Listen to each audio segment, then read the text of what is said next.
हरि ओम.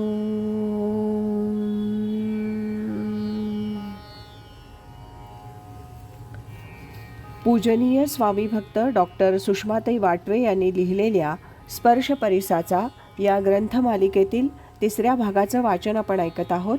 आज ऐकूया यातील प्रकरण 4, मातोश्री सरलाताईंच्या 72व्या वर्धापन दिनानिमित्त झालेल्या भाषणांपैकी 2 भाषणं. याचा भाग पहिला. स्वामी म्हणतात, सुषमाताईंनी गेल्या काही वर्षांमध्ये सरलाताईंचं सान्निध्य खूपच अनुभवलं आहे. बारीक सारीक गोष्टी चिकित्सेनं पाहण्याची त्यांची दृष्टी असल्यामुळे स्वाभाविकच सरलाताई तावून सुलाखून निघालेल्या आहेत. तेव्हा आता सुषमाताई त्यांच्याबद्दल काय सांगतात ते आपण पाहूया. सुषमाताई बोलतायत, आतापर्यंत 2-3 साधकांनी मातोश्री सौ सरलाताईंबद्दलचे आपले भाव प्रकट केले आहेत, त्यांचं गुणवर्णन केलं आहे. माझ्यात भाव हा भाग जरा कमीच आहे. स्वामीजींनी सांगितल्याप्रमाणे प्रत्येक गोष्ट चिकित्सक बुद्धीनं बघायची आणि ती पसंत पडली तरच मान्य करायची, हा माझा स्वभाव. सरलाताईंचं मुख्य वैशिष्ट्य म्हणजे स्वामी माधवनाथांसारख्या महान संतांजवळ त्यांनी आपल्या आयुष्याची 50 वर्ष काढली. ही अत्यंत अवघड गोष्ट त्यांनी केली, तीही अत्यंत आनंदानं.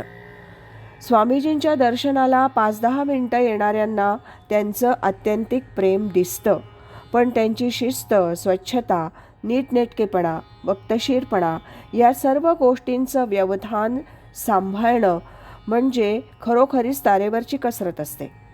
एक क्षण देखील इकडे तिकडे करता येत नाही. मी स्वतः हा अनुभव गेली अनेक वर्षे घेतेय. स्वामीजींना जसं पाहिजे तसं आचरण करणं, आपले विचार, बोध त्यांच्याशी मिळताजुळता करणं ही तर फारच अवघड गोष्ट आहे. स्वामीजी नेहमी म्हणतात, संतांची पत्नी कधी होऊ नये. खरंच आहे ते.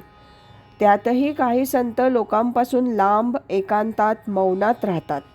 पण स्वामी माधवनाथांसारखे संत जे कार्य करत आहेत त्यात सर्वांगीण सहकार्य देणं हे फार कठीण काम. संतांच्या साधना कालात त्यांना सहकार्य देणं त्या मानानं सोपं. कारण संसाराची जबाबदारी आपण पेलून पतिराजांना जास्तीत जास्त वेळ साधनेसाठी मोकळा मिळू देणं हे काम सरलाताईंनी उत्तम प्रकारे केलं.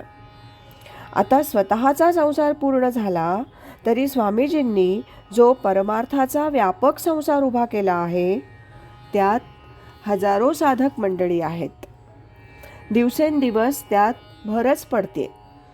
त्या सर्वांवर माऊलीच्या मायेनं प्रेम करणं आणि स्वामी कार्यात पूर्णपणे सहभागी होणं ही गोष्ट तेव्हाच शक्य होते जेव्हा त्या व्यक्तीला आपलं जीवन कशासाठी आहे, या जगद्रंगभूमीवर कोणतं कार्य करण्यासाठी आपला जन्म आहे हे निश्चितपणे लक्षात येतं. स्वामीजींना जसं आपलं जीवनकार्य काय आहे हे माहीत आहे, तसंच ते सरलाताईंनाही माहीत आहे. त्या कार्यासाठी आवश्यक ते सगळे पारमार्थिक गुण मुळातच सरलाताईंच्यामध्ये असल्यामुळे स्वामीजी आणि सरलाताई दोघांना मिळून काही अलौकिक कार्य पार पाडायचं आहे.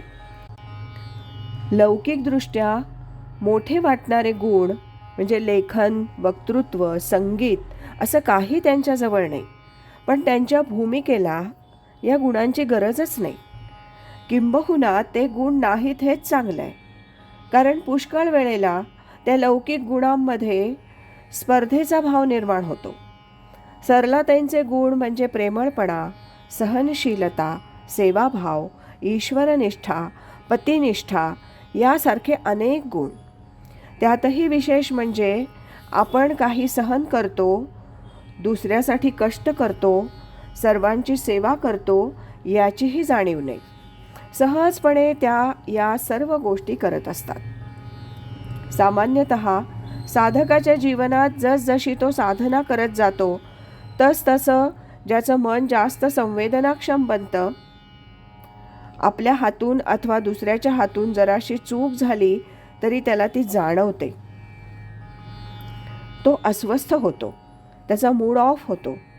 पण इतकी वर्ष मी सरलाताईंना पाहतेय, पण त्या कधी अपसेट झाल्या, त्यांचा मूड ऑफ झाला असं दिसलंच नाही.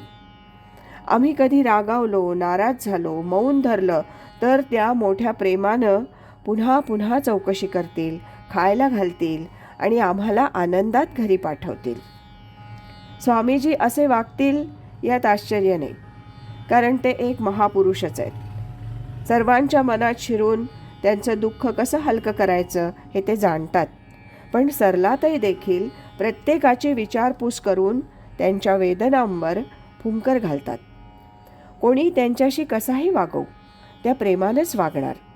त्यामुळे त्यांना कोणी शत्रू नाही. मान अपमानाची कल्पना त्यांच्याजवळ नाही.